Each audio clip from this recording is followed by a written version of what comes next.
மாணவர்கள் அனைவருக்கும் வணக்கம். நம்ம 10ஆம் வகுப்பு இயற்பியல் இருக்கக்கூடிய கணக்கில் பார்த்துட்டு இருக்கிறோம். அந்த வரிசையில் இன்றைக்கி பாடம் எண் 6 அணுக்கரு இயற்பியல். ரொம்ப எளிமையான சம்மு, கவனிங்க. எஸ்எஸ்எல்சி இயற்பியல் லெசன் 6, அதாவது பாடம் 6 கணக்கு 18. கணக்கு ரீட் பண்ணுறேங்க.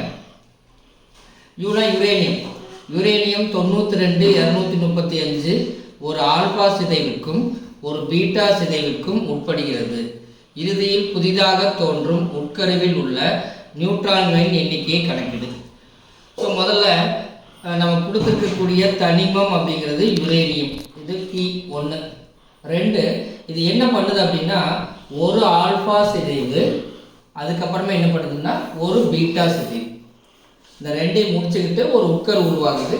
அந்த உட்கருவில் இருக்கிற நியூட்ரான்களுடைய எண்ணிக்கை என்ன, இதுதான் கேள்வி. ஓகேங்களா? ஸோ முன்னாடியே சொன்ன மாதிரி ஆல்பா சிதைவுனா நம்ம என்ன ஞாபகம் வச்சுக்கணும்? ஹீலியம் 24. பீட்டா அப்படின்னா எலக்ட்ரான், இப்படி ஞாபகம் வச்சுக்கணும். சரிங்களா? சரி, இப்போ நம்ம யுரேனியம் எடுத்துக்கலாம். யுரேனியம் 92 235. 92ங்கிற அணியன், 235ங்கிறது நிறையன். இது அட்டாமிக் நம்பர், இது மாஸ் நம்பர். ஸோ இது முதல்ல என்ன பண்ணுதுன்னா ஒரு ஆல்பா சிதைவு, அதாவது ஒரு ஆல்பா கருதை வெளிவிடுதுன்னு வச்சுக்கோங்களேன். ஒரு ஆல்பா சிதைவு. ஆல்பா சிதைவுனா என்ன? ஹீலியம் 24 வெளியே போகும். ஓகேங்களா? அப்படின்னா இந்த இடத்துல புதுசாக ஒரு உட்கரு அல்லது ஒரு தனிமம் உருவாகும். அது எனக்கு தெரியாததுனால நான் எக்ஸ்னு வச்சுக்கிறேன். ஸோ இங்கே 92 இருக்குது. அதில் அணியில் 2 போயிடுச்சுன்னா இங்கே 90. இப்போ 90 2 கூட்டிங்கன்னா 92ன்னு வரணும். ஓகே, இங்கே 235, அதில் நிறையெல்லாம் 4 போயிடுச்சுன்னா 231. ஓகேங்களா? ஸோ நம்ம ஒரு ஆல்ஃபா சிதைவுக்கான விஷயத்தை முடிச்சுக்கிட்டோம். ரெண்டாவது என்ன பண்ணுதுன்னா ஒரு பீட்டா சிதைவு. ஸோ எக்ஸ் 90 231 எடுத்துக்குவோம். கிவ்ஸ் இங்கே பீட்டா சிதைவு. ஸோ பீட்டா சிதைவுனா நம்ம என்ன போடணும் அப்படின்னா எலக்ட்ரான் E-1 0. அதாவது இங்கே 90 இருக்குங்களா, இதில் 1 போயிடுச்சு அப்படின்னா என்ன போடணுன்னா இங்கே ஒயின்னு வச்சுக்குவோம். ஸோ இந்த இடத்துல நம்ம என்ன போடலாம் அப்படின்னா இங்கே 90, இந்த சைடு 90 நமக்கு வரணும். ஸோ அப்போ இங்கே 91ன்னு போட்டால் தான் 91ல் 1 போனால் 90ன்னு வரும். ஓகேங்களா? அதே மாதிரி நிறையன் பாரு 231, இங்கே நிறையன் 0, எந்த மாற்றமும் இல்லை. ஸோ நிறையன் அதே தான். ஸோ நம்ம இந்த கேள்வி ஆக்சுவலாக சாடி-பெஜன்ஸ் இடம்பெயர்வு விதி அப்படின்னு சொல்லிட்டு நம்ம படிச்சிருப்போம். அதாவது கதிரியக்க தனிமம் 1 ஆல்பா துகளை உமிழும்போது அணு எண்ணில் 2ம் நிறை எண்ணில் 4ம் குறைந்து புதிய சேய் உட்கரு உருவாகும். இது 1வது ரூல். 2, கதிரியக்க தனிமம் 1 பீட்டா துகளை உமிழும்போது அணு எண்ணில் பார்த்தீங்கன்னா 1 அதிகமாகிடுச்சு, நிறை எண்ணில் எந்த மாற்றமும் இல்லை.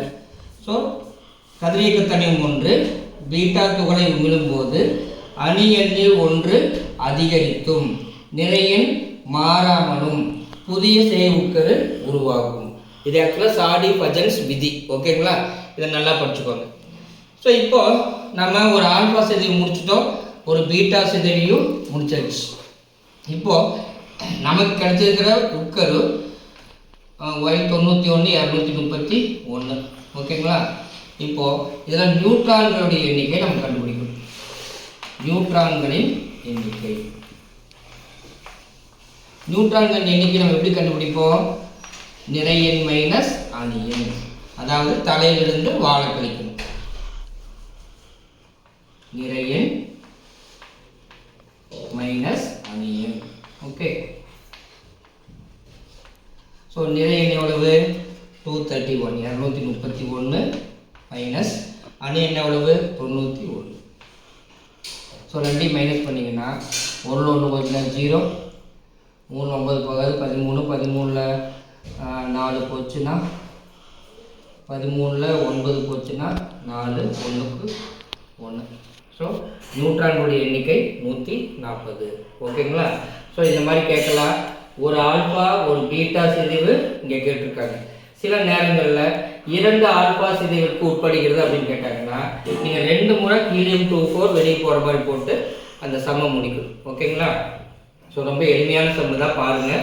இந்த சம் ஆக்சுவலாக நமக்கு சாடி பஜன் விதியை நல்லா எக்ஸ்பிளைன் பண்ணுற மாதிரி இருக்குது. ஓகே, நல்லா எழுதி ப்ராக்டிஸ் பண்ணுங்கள். பார்க்குறதுக்கு எளிமையாக இருக்கும், பட் எக்ஸாம் ஹாலில் போனீங்கன்னா கொஞ்சம் சிரமப்படுவீங்க.